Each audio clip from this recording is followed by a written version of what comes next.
네, 한미반도체 주주 여러분들 반갑습니다. 강프로입니다. 자, 오늘 한미반도체가 1%대 하락권에서 마감이 됐습니다. 지난주에는 좀 시끄러웠죠. 한미반도체가 한 12%대 하락 마감이 됐고요. 2주 전 금요일 날에는 한미반도체의 시간에 급락 구간이 발생을 하면서 그때 제가 영상을 계속해서 남겨드렸는데 영상의 주된 내용은요. 절대 매도하지 말아라. 무서워서 매도하는 건 안 된다. 만약에 내가 고가에 매수를 했다면 올라올 테니까 올라와서 매도해라. 그렇게 이야기를 드렸었는데 오늘 그렇게 이야기를 드린 근거와 그리고 무엇보다 추가적으로 올라갈 수 있는 내용에 대해서 이야기를 드리도록 하겠습니다. 자, 내용 끝까지 시청하시고요. 무엇보다 구독과 좋아요 한 번씩 부탁드릴게요. 자, 내용 한번 보겠습니다. 한미반도체가 1.2%대 하락 마감이 됐고 6만원대 마감이 됐습니다. 그리고 밑을 보잖아요. 그럼 올해 시작점이 만원대입니다. 많이 올라온 것은 맞아요. 그리고 관련된 종목 중에서 프리미엄을 더 많이 받고 있는 것도 맞습니다. 그러면 왜 이렇게 많은 프리미엄을 받았는지를 이해를 해야겠죠. 그 중에 수급적인 이유도 있습니다. 수급은 몰리기 마련이니까요. 자, 근데 보세요. 수급이 몰리는 걸 떠나서 HBM 관련된 내용, HBM이 뭡니까? AI 반도체죠. 그리고 AI 관련된 투자는 앞으로도 지속될 겁니다. 그리고 AI 관련된 투자를 지속하는 기업들이 미국의 빅테크 기업들이 주도를 하고 있고요. 한국에서도 따라가고 있는 상황이지만 우리가 이해를 해야 될 건 한국에서는 설비 투자 쪽에 막강한 영향력을 미치고 있습니다. 왜 그러냐면 AI 반도체를 만드는 건 엔비디아 그리고 AMD입니다. 근데 엔비디아와 AMD에 들어가는 메모리 반도체는 하이닉스와 삼성전자가 그냥 석권을 했다고 보시면 됩니다. 미국에 마이크론이 있기는 하지만 실제 마이크론이 강세를 보이는 건 낸드 쪽이고요. 낸드는 엔비디아와 AMD와는 관계가 없습니다. 클라우드에는 마이크론이 강한 움직임을 보일 수 있겠지만 무엇보다 AI 반도체를 포함해서 비메모리에 연결되는 메모리 반도체는 삼성전자와 하이닉스가 거의 석권하다시피 했고요. 무엇보다 지금 AI 반도체라고 불리는 GPU 있죠. GPU에는 하이닉스 쪽 영향력이 더 강합니다. 일반 PC에 들어가거나 서버에 들어가는 쪽은 삼성전자의 영향력이 더 강하지만 AI 반도체에 들어가는 HBM 메모리는요. 그리고 HBM 전에 GDDR 메모리도 하이닉스의 영향력이 훨씬 더 강했습니다. 그런 부분을 먼저 반영하고 있는 게 지금 시세라고 보면 되고요. 상대적으로 프리미엄을 받고 있는 상황은 수급이 몰리다 보니까 상대적으로 실적이 가장 빠르게 개선될 것, 개선될 종목에 집중적으로 투입이 되고 있는 겁니다. 자, 여기서 주목해야 될 건 개선된다는 것에 대한 의미인데 무슨 이야기냐면 주가가 올라가기 위해서는요. 앞에 실적을 반영하면서 올라갑니다. 무슨 얘기냐면 지금 좋아서 올라가는 게 아니라 앞에 좋아질 거니까 주가가 먼저 올라간다는 거예요. 그 시작점이 신고가라고 이야기를 드리는 거고요. 이 신고가에 대해서 이해를 하기 시작하면 우리가 개선될 수 있는 상황을 사전에 알 수 있습니다. 왜 그러냐면 실적이 개선되기 전에 주가가 올라가는 상황이 벌어진다면 그건 앞으로 실적이 개선된다는 신호탄이 됩니다. 안 될 수도 있겠죠. 근데 그 안 되는 과정이 나온다면 주가가 급락하는 과정이 있겠지만 선행되는 실적을 확인하면 되죠. 그게 한미반도체는 뭔가요? 하이닉스의 실적이고요. 하이닉스의 실적이 개선된다는 근거는 뭔가요? 엔비디아의 실적입니다. 자, 생각해 보세요. 엔비디아에서 만든 AI 반도체가 잘 팔려.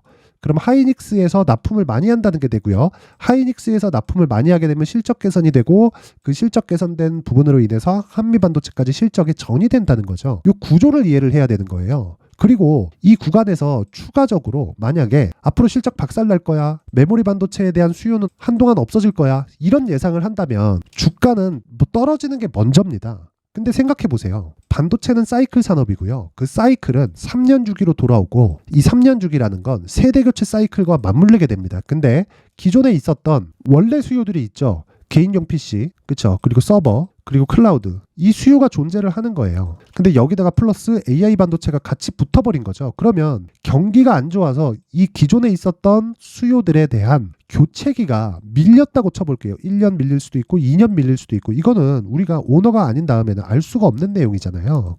물론 거시경제를 토대로 앞으로 경기가 좋아지니까 그런 부분으로 주가를 먼저 분석을 할 수도 있겠지만 그것보다 더 중요한 게 여기를 판단을 하지 않는 게 더 중요한 겁니다. 기본적으로 사이클이 돌아오긴 하지만 주가는 먼저 반영을 했을 거고 우리는 그걸 실적으로 확인해 볼 수가 있다. 무슨 얘기냐면요. 자, 요 내용 보세요. 하이닉스의 주가가 21년도에 큰 폭으로 하락을 하고 반등이 나오긴 했지만 적자를 보기 직전 그리고 적자를 보고 난 이후까지 주가가 큰 폭으로 하락을 했습니다. 15만 원부터 7만 원대까지 60% 정도의 하락 구간이 있었다는 거예요. 그러면 이 하락 구간에서 왜 지금은 반등이 나올까요? 실적이 좋아져서? 아닙니다. 실적이 좋아질 것 같아서예요. 왜 그럴까요? 앞에 좋은 내용, 즉 새로운 교체기가 있었다는 거고 그 시작점이 그쵸? AI 반도체에 대한 새로운 수요가 발생했을 때입니다. 그러면 기존에 있었던 수요가 늦어질 수 있겠다는 걸로 인해서 주가가 먼저 하락 구간을 밟았고 빠르게 반등을 한 건 AI에 대한 추가 수요가 있어서 그렇고 AI에 대한 교체기도 앞으로 3년에서 4년 터울로 계속해서 세대 교체를 이뤄갈 거고 그 과정에서 그쵸? 기존에 있었던 개인용 PC 그리고 서버 그리고 클라우드에 대한 교체 수요도 지속적으로 발생을 한다면 하이닉스의 실적은 좋아질 수밖에 없다. 그리고 메모리 반도체에 대한 수요는요 계속해서 늘어날 수밖에 없고요. 무엇보다 메모리 반도체에 대한 가격 자체가 반등을 하고 있다는 점은 굉장히 긍정적인 내용이 됩니다. 근데 그게 실적으로 적용되는 과정에서 엔비디아의 탄탄한 실적이 먼저 진행이 돼야 된다는 겁니다. 그리고 3분기 실적, 엔비디아에 대한 3분기 실적이 그쵸 이번 주에 발생을 합니다. 그래서 그런 부분까지 감안을 한다면 하이닉스가 떨어지려면 그쵸 금리를 추가적으로 올릴 수 있는 환경이 갖춰져야 되는데 이미 인플레이션은 잡혔습니다. 아예 뭐 인하를 하겠다. 요 구간은 아직까지 시간이 필요하겠지만 금리가 추가적으로 올라갈 수 있는 환경이 된다. 그 상황은 나오지 않는다. 이미 인플레이션은 잡혔고요. 그리고 그런 과정에서 주가는 선반영을 받아서 하락을 했고요. 지금은 그렇죠. 앞으로 추가적으로 시세가 좋아질 내용을 대비해서 주가는 상승 과정에 있습니다. 그런 과정에서 한미 반도체가 강세를 보인 거지 특별하게 거품이다 그렇게 볼 필요가 없는 거예요. 무엇보다 한미 반도체가 거품이면 에코프로 있죠. 에코프로도 거품일 수밖에 없습니다. 앞으로 실적 좋아질 거야. 한미 반도체도 마찬가지입니다. 그렇죠. 그래서 아까 전에 제가 이야기를 드렸었던 배터리 아저씨가 저격한 한미 반도체 그렇죠. 요 내용 자체가 맞지 않는다는 거예요. 다시 한번 말씀드립니다. 주식시장에서는요 가격이 먼저 반영을 하고 그리고 앞서 말씀드렸었던 올해 450% 뛰었다 실적은 낮아졌다 이런 내용이 중요하지 않는다는 겁니다. 왜? 이미 반영이 돼 있으니까. 어디서? 초대형급 종목에서. 초대형급 종목이 어딘가요? 엔비디아, 하이닉스, 삼성전자. 그쵸. 우리는 여기까지만 딱 이해를 하면 되고 가장 중요한 내용은 이 구간에서 그쵸. 여기 한미반도체 이 구간에서 얼마에 잡을지가 가장 중요한 겁니다. 그쵸? 요 내용 잊지 말자. 그래서 가장 중요한 게 제가 한미반도체의 가격 그리고 단기 보유 전략이라고 이야기를 드리는 거고 단기 보유 전략은 2주 안에 내가 매도하고 나왔을 때 수익으로 전환시킬 수 있는 가격이다. 주식은 효율을 높이는 게 가장 중요하고요. 그 효율을 높이는 과정에서 반드시 기억하세요. 가격을 잘 잡는 것만이 답입니다. 앞으로 추가적으로 예상할 수 있는 폭이 나오겠지만 그 예상치를 내가 정확하게 맞출 수 없고요. 사이클이 지연되거나 빨라지는 부분을 내가 사전에 알 수 있는 방법도 없기 때문에 그 시작점인 신고가 구간 이후에 발생하는 매물 소화 과정 그리고 여기에 대형주의 시세를 접목시키면 2주 안에 수익을 낼 수 있는 가격대를 잡을 수 있고요. 이 내용까지 제가 영상에서 이야기를 드리면 너무 긴 내용이 될 수 있기 때문에 여기 19페이지에 걸쳐서 준비를 해놨고 이 내용은 영상 상단에 있는 전화번호로 숫자 3이라고 문자를 보내주시는 분들에 한해서만 제가 한미반도체의 가격 그리고 단기 보유 전략을 공유해 드리도록 하겠습니다. 자, 그리고 더 중요한 내용이 있습니다. 한미반도체를 포함해서 그쵸? 베이스가 되는 건 뭐라 그랬죠? 하이닉스라 그랬죠? 그러면 하이닉스를 기준해서 내가 한미반도체를 매매하는데 지금 한미반도체가 단기적으로는 가격대에 대한 부담이 조금 있어요. 그렇죠. 기간 조정을 조금 보내야 돼. 언제까지? 하이닉스가 다시 재상승하는 구간까지. 그 시점은 언제예요? 엔비디아의 실적 발표 이후에 발생하는 그렇죠. 상승을 했을 때 나오는 조정 구간까지 이해를 해서 그렇죠. 그 구간을 잡는 건 제가 강프로의 무료 소통방에서 계속해서 진행을 하고 있고요. 그리고 강프로의 무료 소통방에서 진행하는 내용은 한미반도체뿐만 아니라 그렇죠. 신고가 종목을 활용한 단기 매매를 지속적으로 진행하고 있다. 자, 오늘 같은 경우에는 제가 2차 전지 관련된 종목들이 계속해서 강세를 보이는 상황이 벌어졌기 때문에 오늘은 특별한 매매를 하지 않았습니다. 그렇죠. 그런데 지난주 같은 경우에 봤을 때 어떤 상황이 벌어지나요? 11월 17일 그렇죠. 주성 엔지니어링 반도체죠. 그렇죠. 그리고 메디아나 그렇죠. 메디아나 뭔가요? 오늘 상한가 간 종목입니다.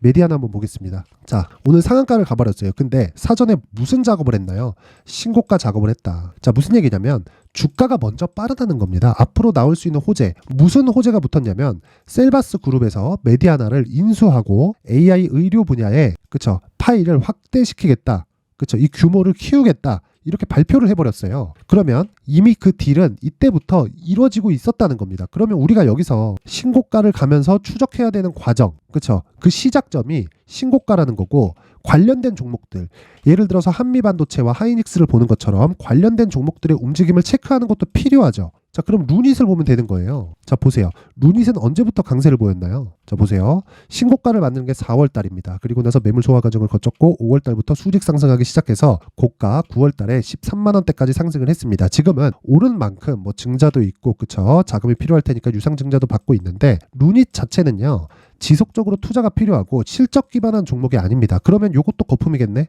그 자체가 아니라는 거죠. 그러면 성장하는 그 산업 자체에 대한 이해가 부족한 거예요. 모르는 거예요. 모르는 거. 그렇죠?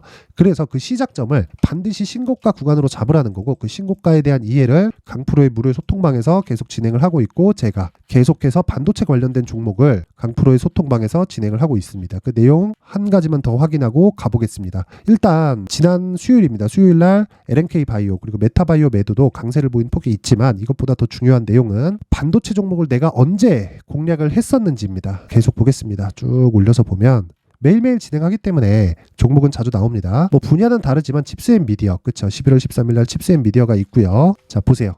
이것도 신고가 구간에서 매물 소화받는 과정이 있었고, 11월 13일 날 보면, 그쵸? 시가 5%, 장중에 17%, 그쵸? 고가 구간에서 내가 어느 정도 포기한다고 치더라도 장중에 7에서 8% 정도의 수익은 충분히 볼 수 있다. 그런 상황이 나온다. 그리고 오파스넥 같은 경우에 뭡니까? 한동훈 관련주죠. 이것도 신고가 구간에서 계속해서 등락을 보이고 있는 그런 상황이고요.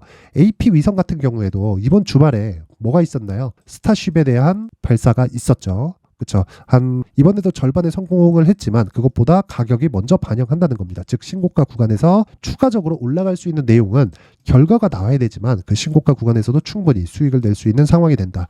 자, 그럼 계속 올리면서 반도체 종목, 자 보세요. 하나 마이크론에 대해서 계속 공략하는 내용이 나오죠. 상대적으로 싼 쪽을 지속적으로 공략을 하고 있다는 거고, 무엇보다 중요한 내용은 제가 쭉 올려서 보여드릴게요. 10월달 움직임 봅니다. 자, 여기 보면 10월 11일 DIT 나오죠. DIT도 아시죠? HBM 관련주입니다. 소형주입니다. 근데 항상 제가 말씀드리죠. 상대적으로 싼 가격에 있고 대형주가 버티면 추가적으로 상승폭이 커질 수 있고, 그 기반이 되는 건, 자 보세요. 신고가 구간이 됩니다. 정확하게 10월 11일 날, 그쵸? 장 시작하기 전에 공략한 내용이 나오고, 장중에 고가 24%, 종가 20%까지 상승하는 상황, 그리고 지금까지 상승폭을 키우고 있고, 고가 조정은 어떤 종목이든지 다 받을 수밖에 없습니다. 그쵸? 그런 부분을 감안한다면 항상 신고가를 공략해야 된다는 걸 이해를 하셔야 되고요. 신고가를 이해했을 때 그 이후에 내가 내용에 대한 파악을 해야 된다는 거예요.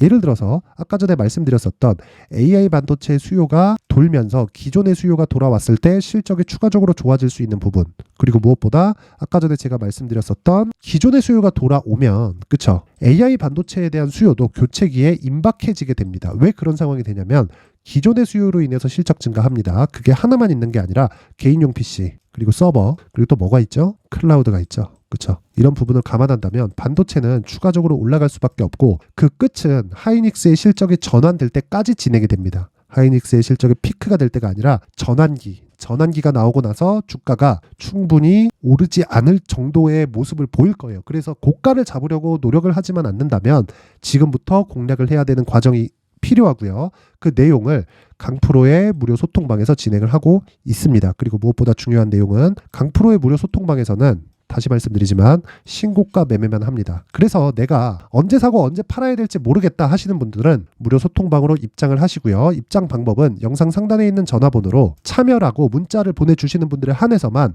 강프로의 무료 소통방 입장 링크를 순차적으로 공유를 해드릴 테니까 시청해 주시는 모든 분들이 상단의 전화번호 확인해서 참여라고 문자 보내시면 됩니다. 자, 항상 강조드리지만 주식시장에서 가격보다 빠른 건 없습니다. 그리고 가격 외적인 부분은 모두 다 무시하세요. 다시 말씀드립니다.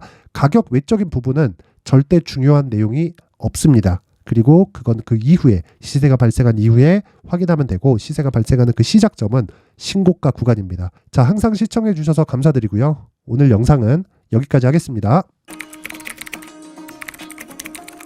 자, 이제 23년도 다 끝나가지만 매매를 하시면서 스트레스를 받으시는 분들이 있을 수 있습니다. 시장이 항상 그렇긴 하지만 그래도 제 구독자분들과 시청해주시는 분들을 위해서 앞으로 차기 주도주가 될 수 있는 대시세 종목을 준비를 해왔습니다. 단타나 짧은 수익만을 쫓다 보면요, 잦은 손절로 계좌가 망가지는 건 순식간이고요. 그만큼 수익하고는 거리가 멀어지겠죠. 장기간 유지하기가 어렵기 때문입니다. 결과적으로 주식시장에서 돈을 벌기 위해서는요, 어떤 계기를 만들어야 되는데 그 계기는 한 종목에 비중을 실어서요, 수익을 보는 것 말고는 없습니다. 쓸데없이 잦은 매매를 하지 말라는 이야기고요. 그리고 한 종목에 비중을 실을 수 있어야 된다는 겁니다. 그런데 이 비중을 실는 과정에서 성장 산업군에 대한 이해가 필요하다는 겁니다. 이 부분을 반드시 기억을 하셔야 돼요. 자, 이런 성장 산업에 대한 구조와 제가 앞서 말씀드렸던 신고가 그리고 선반영 구조에 대해서 이해를 했을 때 이런 매매를 할 수 있게 됩니다.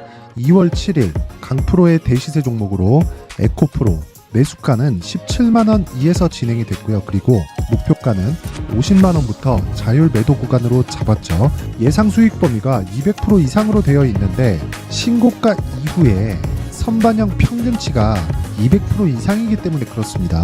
자, 그런데 에코프로가 2차전지 양극재 기업이죠.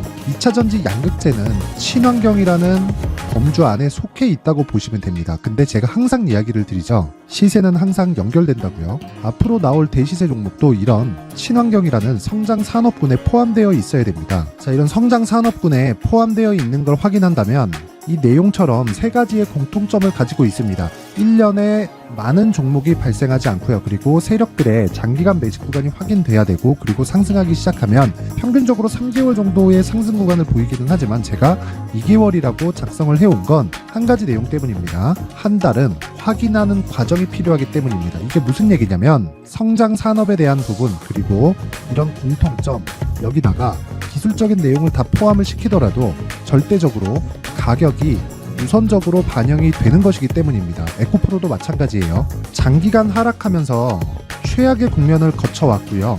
이 구간에서 먼저 하락을 했다는 건 앞서 말씀드렸던 내용처럼 고가에 대한 부분이 아니라 저가, 즉 나쁜 부분을 반영한 이후에 신고가를 발생을 시켰다는 건 앞으로 좋을 부분을 반영이 되고 있다는 거죠. 그런데 본격적인 시세는 신고가 이후라고 말씀을 드렸고, 지금은 매물 소화 과정을 보내고 있습니다. 앞서 말씀드린 대로 가격 먼저 분석을 끝냈죠. 그리고 나서는 정부 정책의 방향과 맞는지를 체크를 해야 되는 겁니다. 2023년 대시세 종목인 에코프로도요, 정부 정책의 방향에 맞는 종목이라고 볼 수 있겠죠. 물론 이런 종목들도요, 신고가 이후에 시세를 낸다는 건 반드시 기억하고 있어야 됩니다. 자, 이런 내용을 토대로 23년 상반기 에코프로와 같은 대시세 종목을 준비를 해왔습니다. 자, 하반기 대시세 종목은 영상 상단의 전화번호로 대시세라고 문자를 보내주시는 분들에 한해서만 공유해드리도록 할 테니까 영상 상단의 전화번호 확인해서 하반기 대시세 종목으로 큰 수익 내셨으면 좋겠습니다.